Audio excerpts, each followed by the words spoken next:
Hola, mi nombre es Carmina Paredes Neira y soy profesora del Colegio de Literatura en la Escuela Nacional Preparatoria número 4 Vidal Castañeda y Nájera. El día de hoy voy a presentarles una pequeña cápsula acerca de la elaboración de las calaveritas literarias. Primero recordaremos cómo es que se originan en México, quiénes son los autores iniciales de estos poemas y finalmente cuáles son las características de las calaveritas literarias. Es importante recordar que estos poemas con sentido humorístico plantean situaciones imaginarias en donde un amigo o personaje se encuentra con la personificación de la muerte y ésta se lo lleva al otro mundo. Por ello, es común que las calaveritas literarias satiricen a personajes célebres o políticos, ya que suelen expresar críticas a favor o en contra por medio de la burla o la ironía. Uno de los antecedentes más reconocidos de la calaverita se encuentra en uno de los textos más polémicos de la época novohispana, La portentosa vida de la muerte, de autoría del franciscano Fray Joaquín Bolaños.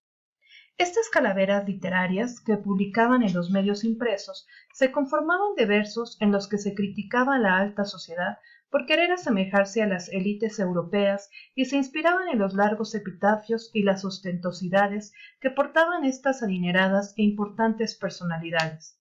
A su vez, la crítica tenía una función de reclamar injusticias o buscar un bien común.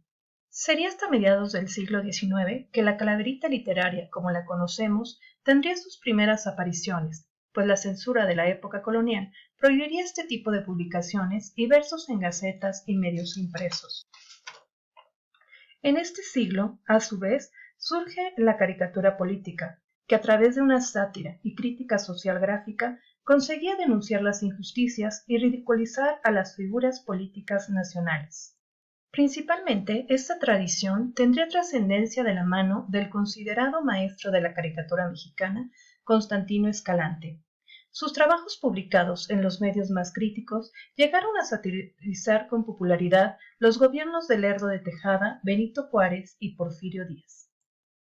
Cabe destacar a otro de los grandes personajes que también dejaron su huella alrededor de esta nueva visión de las calaveritas literarias, el grabador José Guadalupe Posada. Cito: La muerte es democrática, ya que a fin de cuentas, güera, morena, rica o pobre, toda la gente acaba siendo calavera. Sus ilustraciones más populares, que partían del uso de la figura de la calavera o calaca como una forma de representar al pueblo mexicano, retrataron con sátira tanto las desigualdades y el sufrimiento como los excesos del pueblo mexicano. A su vez, la crítica de Posada llegó a consolidar una de las figuras más emblemáticas de la ilustración mexicana, como lo es la calavera gargancera, que acompañó junto con otras representaciones esqueléticas muchas de las calaveras literarias publicadas en los medios de corte crítico y revolucionario. Originada en 1910, la calavera garbancera de Guadalupe Posada alude por una parte al término garbancera, término utilizado para asociar a los comerciantes de garbanzos que pretendían ser o vestían como la aristocracia europea en forma de rechazo a su herencia y cultura indígena.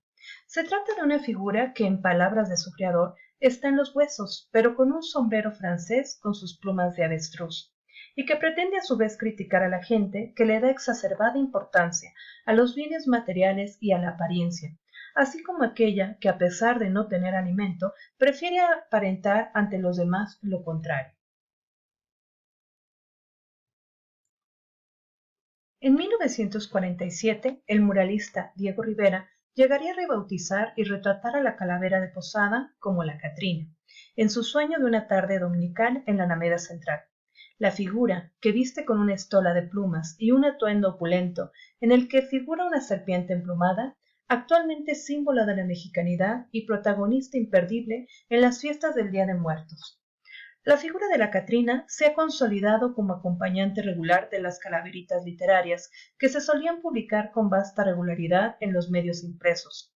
Se trata de una figura que, con el gracejo y coloquialismo de Bolaños y con la herencia crítica de los ilustradores del siglo XIX, representa la muerte personificada, que decora los versos de la calaverita literaria y que suele estar presente en su narrativa alrededor del Día de Muertos.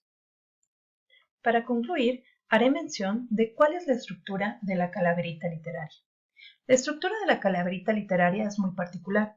Si bien el tema es libre, la composición debe incluir estos elementos. Versos octosílabos. No existe una métrica formal, pero el formato más común es el verso de 8 sílabas. Las estrofas pueden ser de 4 versos o de 10. Rimas consonantes.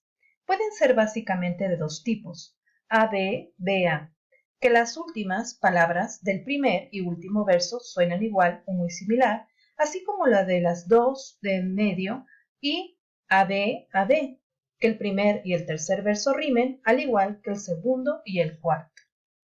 Mención de la muerte. El objetivo de las calaveritas es hablar de cómo y por qué la muerte se llevó al panteón a determinada persona, por lo que ésta siempre tiene que aparecer en el texto. Características de la persona a la que se dedica. Como el argumento en las calaveritas es siempre que la muerte se lleva a alguien, se debe incluir características de la persona a la que se dedica. Humor. Las calaveritas literarias suelen mezclar el recordatorio de lo inevitable, de la muerte con el humor, el amor, la dulzura o el cariño. Final sorprendente. Es importante terminar el verso con un final inesperado, es decir, empezar con las características de la persona y llevar la historia hacia el final sorprendente para hacer notar que es una calaverita hecha para ella.